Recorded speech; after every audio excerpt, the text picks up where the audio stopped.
5 कोटी रुपए में 2.5 कोटी रुपया आरोग्य सेवा के लिए खर्च करना, 2.5 कोटी रुपये शिक्षण मंडल में खर्च करना, स्कूलें क्वालिफाइड करना, स्कूलें अच्छी बनाना और 2.5 कोटी रुपये से कोई भी आरोग्य की ऐसी सेवा जिससे आवाम को कोई ऐसी जांच के लिए कोई मशीनरी बिठाना जो कम पैसे के अंदर लोगों को उसका लाभ मिले, ऐसी मेरी आपसे मेरी आपसे ऐसी गुजारिश है कि ऐसे स्कूलें जहाँ पे हम जनरल फंड से कंस्ट्रक्शन कर सकते हैं और वहीं पर ये डिजिटल बोर्ड लगाने, कुछ डेस्क वगैरह करना, जो ज़रूरत की स्कूलें हैं उसको करना। मराठी स्कूल मालेगांव शहर में 2, बाकी सब उर्दू स्कूलें हैं।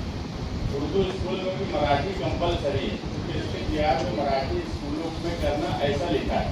तो मराठी स्कूल 2 है, वो भी की जाए, और उर्दू स्कूलें जहाँ पर इसकी ज़रूरत है, यानी डिजिटल करने के लिए इंटरेक्टिव डिस्प्ले बोर्ड और डेस्क वगैरह, लेकिन ऐसे आदमी से काम करवाना, ऐसे ठेकेदार से काम करवाना कि जिसमें भ्रष्टाचार ना।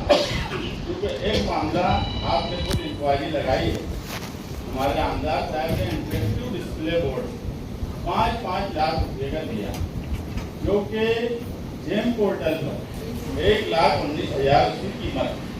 अगर ऐसा भ्रष्टाचार एजुकेशन में होगा और इससे भी हमको डिस्प्ले बोर्ड और डेस्क लेना है, मालूम पड़ा 2.5 करोड़ का बजट है, उसमें 55-10 लाख का एक इंटरेक्टिव डिस्प्ले बोर्ड ठेकेदार दे दे, तो आप भी इंक्वायरी लगाए हो तो ऐसे आदमी से काम करवाओ। कम से कम लोगों को लगे कि कोई डिजिटल स्कूल बनी है, ना कि टीवी सेट लगा दिया जाए, ना बच्चों को ये समझ रहे कि ये डिजिटल हुआ है। सिर्फ एक स्क्रीन लगाने से डिजिटल नहीं होता।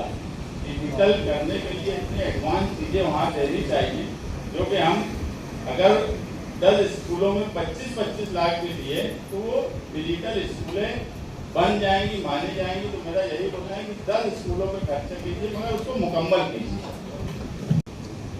हा जो निधी शाळेवर आणि पर्यटनावर आणि उत्पन्न वाढीच्या संदर्भात जर खर्च झाला तर पहिल्या 3 महापालिकांना काही बक्षिसं दिली गेली। तर हा निधी खर्च करत असताना राज्यभरात आपण आपली महापालिका 1 नंबरने कशी आली यासाठी हा निधी खर्च व्हायला हवा। मुस्तकीम भाईंनी जे सांगितलं हे अत्यंत बरोबर गोष्ट आहे।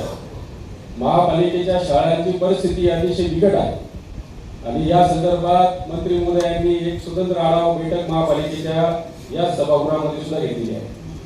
तर महापालिकेच्या शाळांची परिस्थिती कशी आहे, मला असं वाटतं की मागच्या काही काळामध्ये पत्रकारांनी एक विशिष्ट सिरीज अशी चालवली होती, महापालिकेच्या शाळा कशा आहेत, पडक्या भिंती, गळती छप्पर अशा पद्धतीचं आहे। तर या हे सगळं करत असताना काही आमची सूचना राहील की अनेक ठिकाणी बाकीच्या ठिकाणी जी डिजिटल शाळा झालेल्या आहेत त्या शाळा बघण्यात याव्यात आणि त्यासाठी एक समिती स्थापन करावी आणि त्या समिती अंतर्गत ज्या सूचना देतील त्या पद्धतीने या शाळेच्या गुणवत्ता वाढीसाठी खर्च करण्यात यावा। त्याचबरोबरीने ज्या मुलींसाठी किट रूम आणि सॅनिटरी नॅपकिनची व्यवस्था त्या ठिकाणी करण्यात यावी। त्याचबरोबर या ठिकाणी उत्पन्न वाढीचे काही त्यांनी हे सांगितलेले आहे की या निधीचा खर्च उत्पन्न वाढीसाठी होतो का काय हे तपासण्यात यावं। आणि उत्पन्न वाढीचे आपले जे विषय आहेत ते असे काय अनेक विषय आपल्याला घेता येतील।